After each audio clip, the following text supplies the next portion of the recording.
और जो आने वाला समय है इसमें एआई अत्यंत महत्वपूर्ण रूप में हमारे बीच में आई है। ये कृत्रिम बुद्धिमत्ता के विषय में हर कोई इस समय उससे प्रभावित है। कई विषय ऐसे हैं मान्यवर, विशेष रूप से चिकित्सा, जिसमें इसका अत्यधिक दूरगामी प्रभाव लोगों के जीवन को बेहतर कर सकता है। जी, मैं इसके ऊपर जो विषय है जी जी उसके ऊपर प्लीज आप अपने वो हमें नियम 300 के अंतर्गत मैं चर्चा का अनुमति नहीं दे रहा, उसका एआई के ऊपर चर्चा करेंगे तो बहुत अपने आप में कई घंटों तक हो सकती है। 2-3 मिनट बस विषय के ऊपर वाली, जिसके लिए मैंने आपको अनुमति दी है, प्लीज। जी जी इससे सुगमता तो होगी, लेकिन परंतु मान्यवर इसके साथ साथ एआई के बढ़ते दुरुपयोग को अगर नहीं रोका गया तो इससे मानव जीवन अत्यंत दुष्कर हो जाए। धीरे धीरे इस बात के उदाहरण हमें देखने के लिए मिल रहे हैं मान्यवर कि आज एआई के माध्यम से जो लोग तरह तरह के षड्यंत्रों का शिकार भी हो रहे हैं। मान्यवर, एआई के माध्यम से झूठ का सहारा लेकर तरह तरह के दुष्प्रचार किए जा रहे हैं।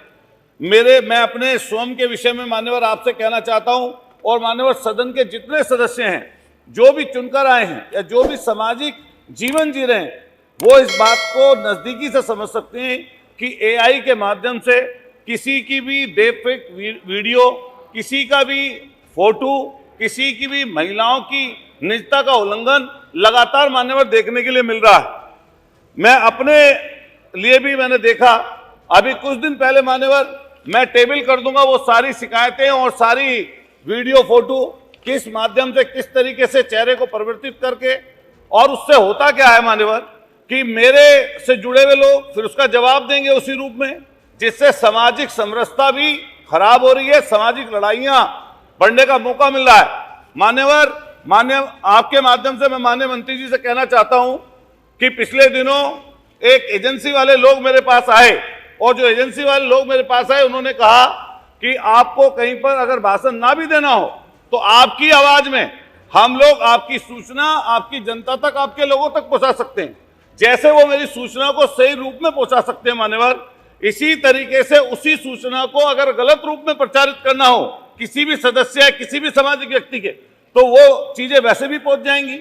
मान्यवर, चुनाव में हम सब लोग जाते हैं, सामाजिक जीवन में अलग अलग जगह आना जाना है, और कई तरीके की वीडियोस, कई तरीके के फोटोज और कई तरीके की सामाजिक रूप से जो हमारी निजता है उसका उल्लंघन करने का काम भी इस समय एआई के माध्यम से कई लोग षड्यंत्र के रूप में कर रहे हैं।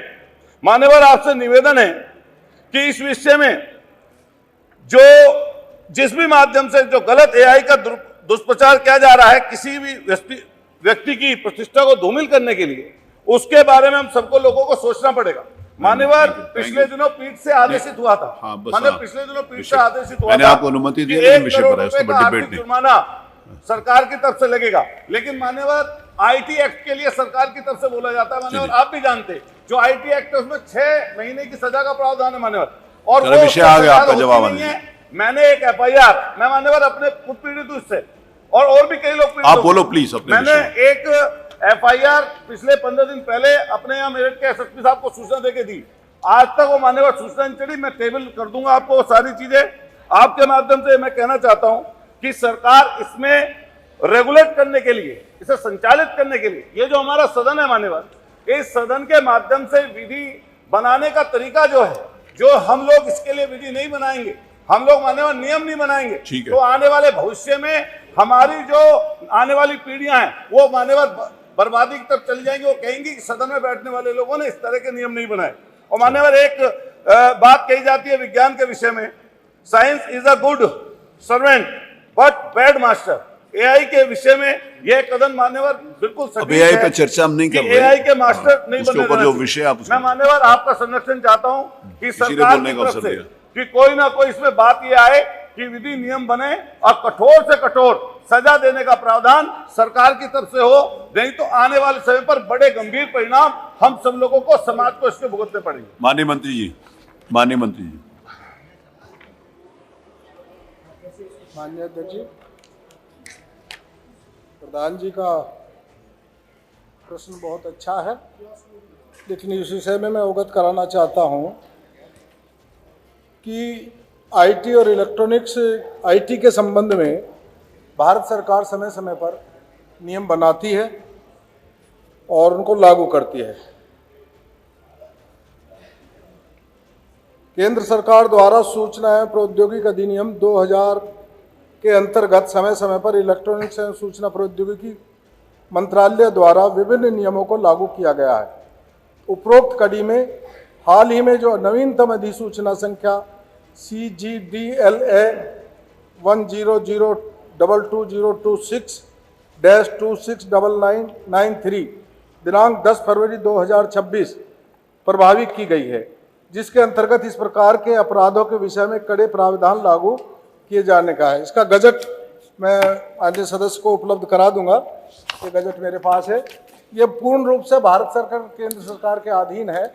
इस पर कोई भी नियम बनाना, क्योंकि ये पूरे भारतवर्ष के लिए लागू होगा, इसलिए मैंने बताया कि केंद्र सरकार ने 10 फरवरी 2026 को इसमें कुछ नियम बनाए। गजट आपको उपलब्ध करा दूंगा। अभी कल ही एक मिनट, अभी जो माननीय मंत्री जी ने बताया 10 फरवरी, कल ही तारीख थी 10 फरवरी की, आज 12 है, परसों। तो परसों हम लोगों ने अखबार में पढ़ा भी, गवर्नमेंट ऑफ इंडिया, क्योंकि ये नेशनल और इंटरनेशनल लेवल के ऊपर इसके ऊपर काफ़ी चर्चा होती है एआई के ऊपर, उसके प्लस और नेगेटिव दोनों पॉइंट्स के ऊपर। लेकिन आपने जो श्री अतुल प्रधान ने विषय उठाया है वो केवल इनका नहीं है, वो विशेष रूप से राजनीतिक क्षेत्र में काम करने वाले लोगों के प्रति सबको प्रभावित करता है। तो उसको मैंने माननीय संसदीय कार्य मंत्री जी से चर्चा करके आपको इस बात की अनुमति दी थी।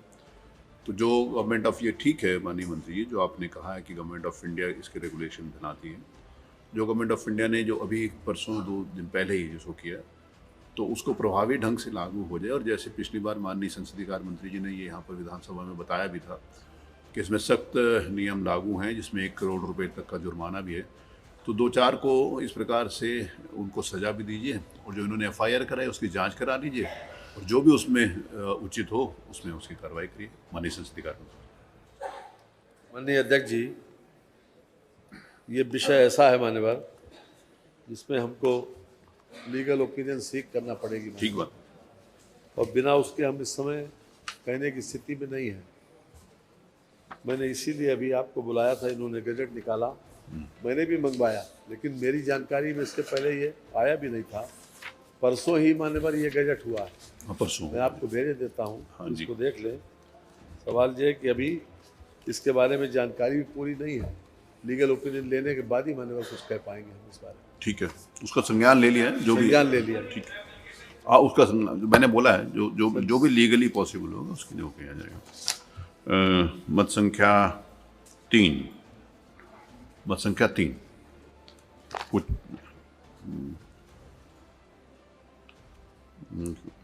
मत संख्या 4, मत संख्या 3 में कुछ नहीं, मत संख्या 4 सभापति लोक लेखा समिति,